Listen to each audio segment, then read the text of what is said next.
pensamiento y la intención no es pecado. Yo vivía también con eso en mi mente, pero ¿sabe qué? Benditos sacerdotes, porque ellos no saben guiar.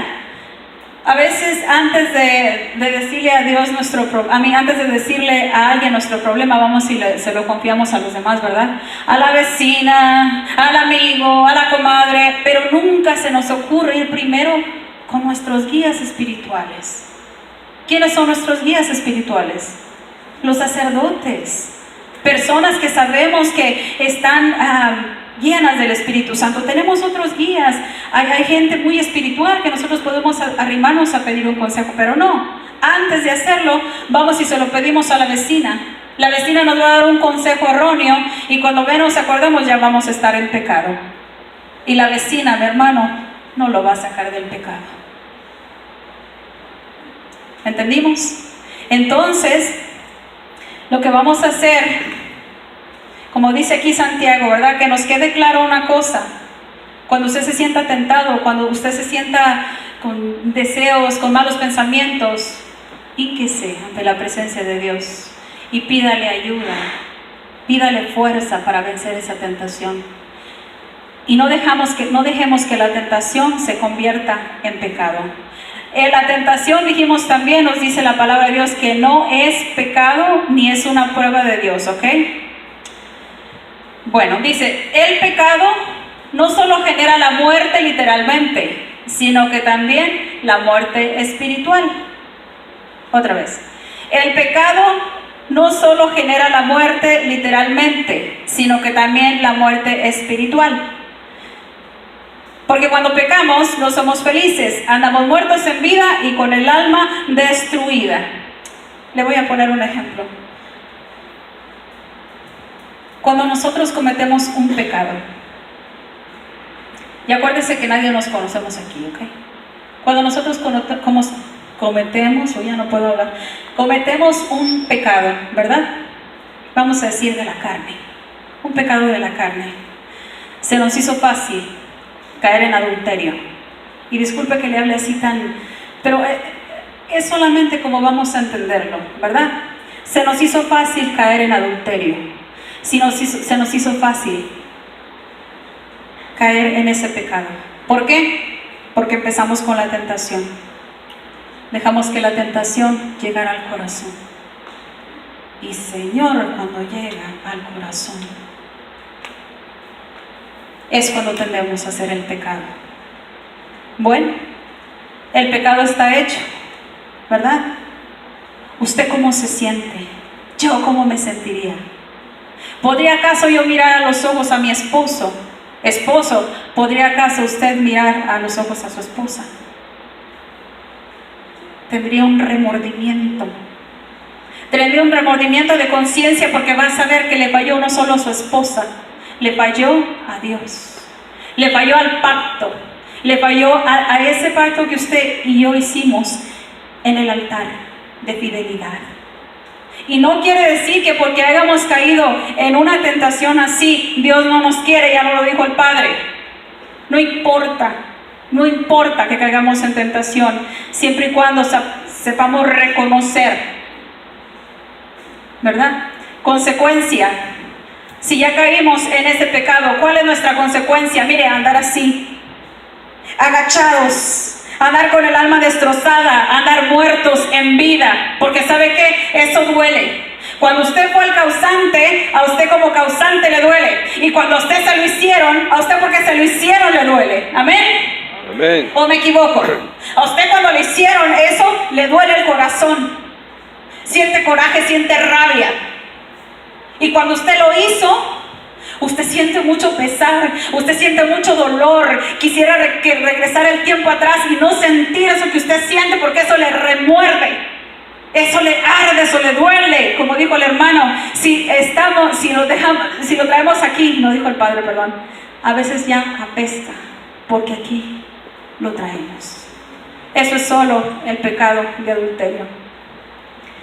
Le voy a poner un ejemplo que pasó en mi familia.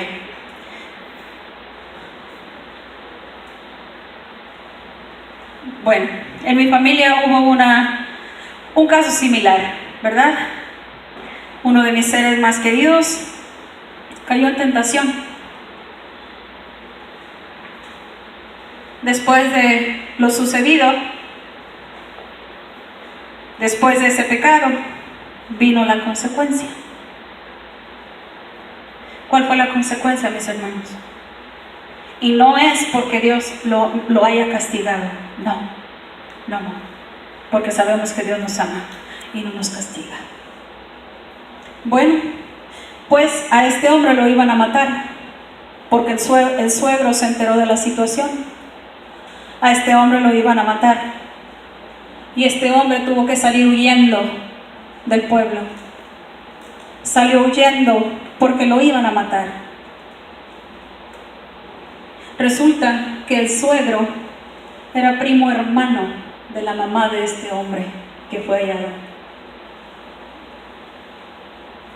Por eso, porque tenían una relación de familia, no lo mató. Pero él iba dispuesto a matarlo. Él llevaba la pistola para matarlo. Tuvo que salir huyendo. Tuvo que salir huyendo y se fue lejos de la ciudad, lejos del pueblo. Cuando estaba lejos del pueblo, él nunca me lo comentó a mí, pero se lo comentó a otro de mis seres queridos. Y decía que él estaba sentado todo el tiempo, recargado en una pared, tomando, porque él estaba arrepentido de lo que le había hecho a su esposa. La esposa tenía 5 hijos. Ahí estaba. Ella se quedó en el rancho sola. No sé, a raíz del coraje que hizo esta persona. A raíz de eso, ella dice que porque le estaba amamantando a la bebé, que ya era la bebé de esta persona y la persona que fue hallado en el acto, esta bebé cae enferma, vómito, diarrea, 2, 3, 4, 5 días. El Señor lejos del pueblo. La señora desesperada, no tenía con qué llevar a su hija a curar. Pedía y pedía ayuda. El vecino le pidió dinero para llevar a esa niña a curar, y ¿sabe qué? No se lo prestó. La niña se muere.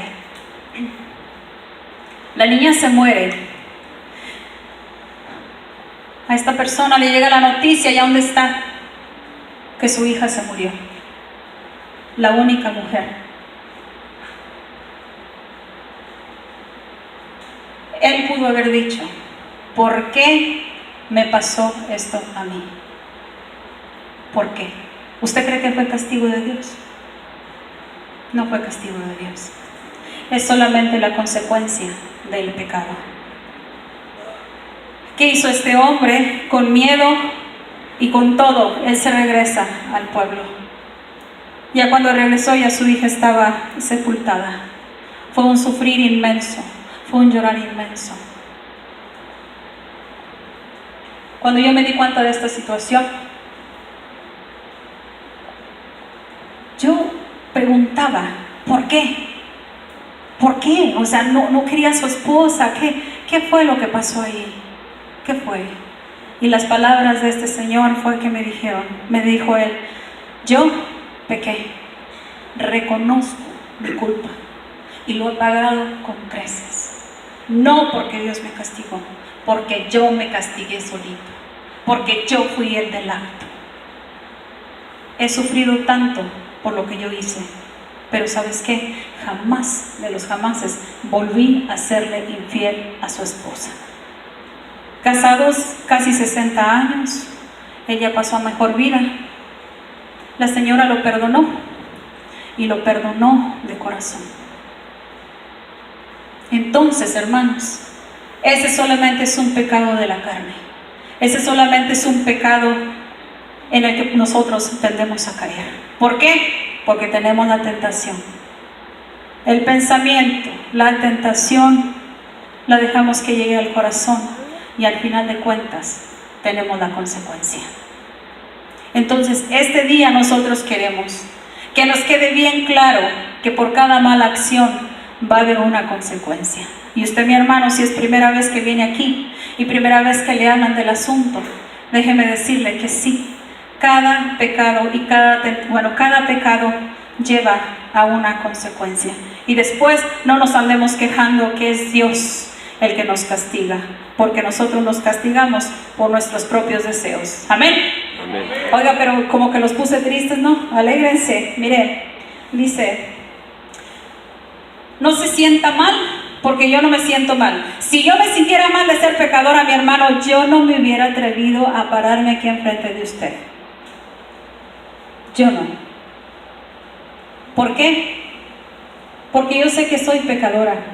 Y porque yo sé que cuando Jesús se fue, me dejó a mí y a usted en un mundo de pecado, en un mundo de tentaciones. Amén. Entonces, Él sabe bien que vamos a ser tentados y Él sabe bien que todos estamos expuestos a caer en tentación. ¿Sabe cuándo? Desde el momento en que nosotros nos damos cuenta de lo bueno y de lo malo, así como Adán y Eva, desde el momento que ellos se dieron cuenta que fue lo bueno y lo malo, ¿verdad? Así nosotros, desde el momento que ya tenemos uso de razón, desde el momento que se nos dice de ese árbol no,